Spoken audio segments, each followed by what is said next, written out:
So yun, magte-test tayo ngayon nung ating ginawang battery uli para kay Sir Mark ng Tansa. So around 9 o'clock. So ito yung status ng battery. Yan. Kita ba? Yan. 25 Ah. Yan, 25 Ah yung capacity. Ito yung ating cells, 16 cells. Yan. Tapos, ito yung ating battery na itetest. Hindi pa siya nakabalot kasi itetest muna natin. Pag okay na siya, tsaka natin babalutin. Okay? So, ito yung status sa ating dashboard. Sana hindi ito mag-reset para makita natin yung tinakbo na kilometers sa dashboard. Pero aside from this one, gagamit tayo ng apps, GPS, speedometer. Yan. Stop natin to. Pilit.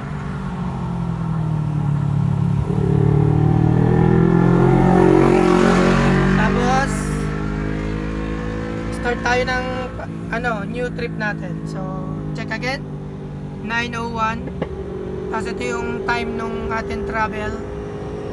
Tapos maximum speed, tapos distance travel via GPS to. Tapos yung current speed. So let's go.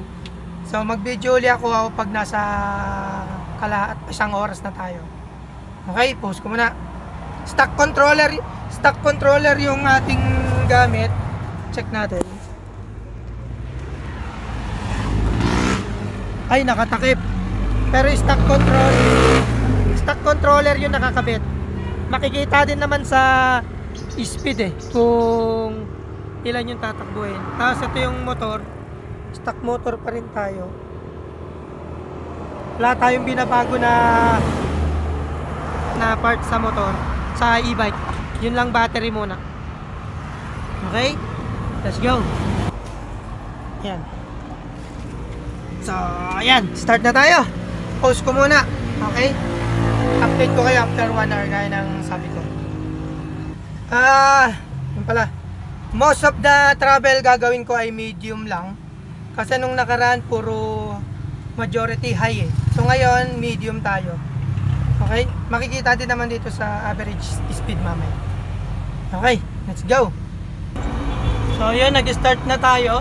Yan. Kung makikita nyo dito sa current speed, 20 kph lang, kilometer per hour. Yan, 19. Medyo umaahon Pero dito sa dashboard, 27. Malayong-malayo yung reading. So, hindi accurate tong dashboard. Hindi kasi nare-reset yung sa akin Pero sa ibang e-bike, pwede itong i-adjust, i-calibrate. Pero dito tayo magbabase, mas accurate. Okay? So, yan, stop ako after 1 hour. Yan. Uy. Indot. Shopee tuloy lumabas. Yan. After 1 hour and 3 minutes. Yan. Time check 10:08. Tapos dito yan. 1 hour 08. Naunang nabuksan kasi to. So ang travel distance natin after 1 hour is 23.8 sa dashboard. Pero hindi to accurate kasi nga yung speed nito ay hindi accurate. Sa iba na-adjust, sa akin kasi hindi. Tapos dito sa ating GPS monitoring, 28 km per hour yung maximum speed. Then yung average speed natin is 16 km per hour.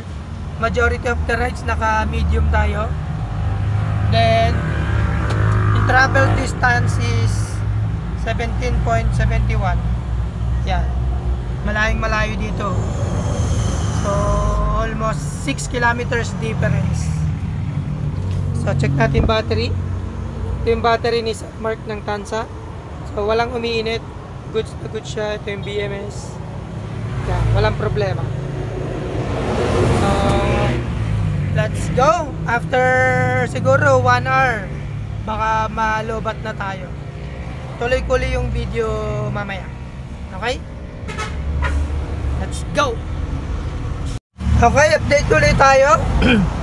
After 2 hours ng biyahe, testing, around 11:06. Yan, 2 hours, mahigit na tayo nagbibiyahe. Yan. So as per dashboard, ang na-travel na distance is 46.6 kilometers. Pero dito sa atin, sa GPS ay 34.62. So ito yung tunay. Ito hindi accurate. So ang maximum speed 29 kilometers per hour.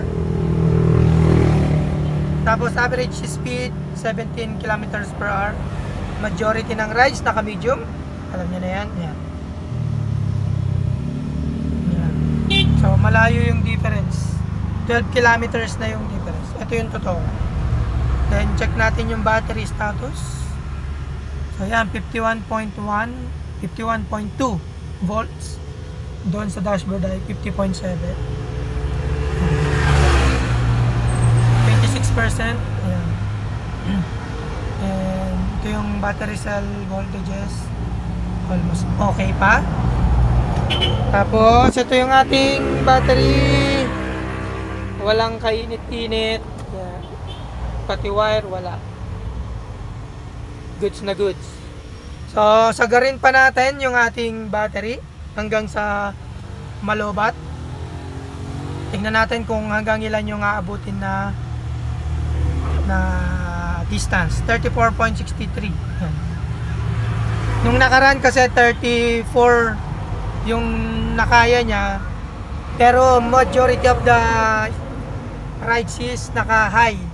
So for this test, medium lang. Kaya mas malayo pa yung tatakbuhin. So let's go. So ayun guys. Hindi ko na naman na-video yung total nito. Pero nakita nyo naman sa mga unang video, hindi siya accurate yung distance. Last na tingin ko nasa 50 plus eh. So check natin ngayon. So yan. After doon muna tayo sa GPS. So after 2 hours and 24 minutes ng rides, time check 11:29. So ang average speed ay 16 kilometers per hour. Kasi sabi ko nga medium lang tayo. Tapos maximum speed is 29 kilometers per hour. And then distance yan, almost 40 kph. So yan, nag-recover na siya. Pero wala, na-reset na eh. Pag nabamatay kasi yung battery or tinatanggal yung battery, nawawala na yung recorded na distance. So yan siya. Then check natin yung voltage yan. Nag-recover na siya, 49.6. Then yan, 0 na siya. Yan. Yan. So that's it. So pag naka-recover na siya ng 2.65, mag-on na uli yan. Ngayon 2.67 na eh. So Sir Mark, pwede na tong i-ship. So check natin yung ating ngayon. Paikot-ikot ako eh. Paahon to, paahon, palusong, paahon, palusong. Yan. So again, maximum speed 29 kph, average speed medium, yung ating speed majority of the rides 16 kph, then maximum distance is distance travel is 39.83, almost 40 kph. So ship, babalutin ko, check muna natin yung ating battery. Ito yung battery, goods na goods siya, walang kainit-init yan. So pwede ko na siyang balutin mamaya din, pwede ko na i-ship kay Sir Mark. Okay, that's it. Till next video again para sa aking mga taga-subaybay.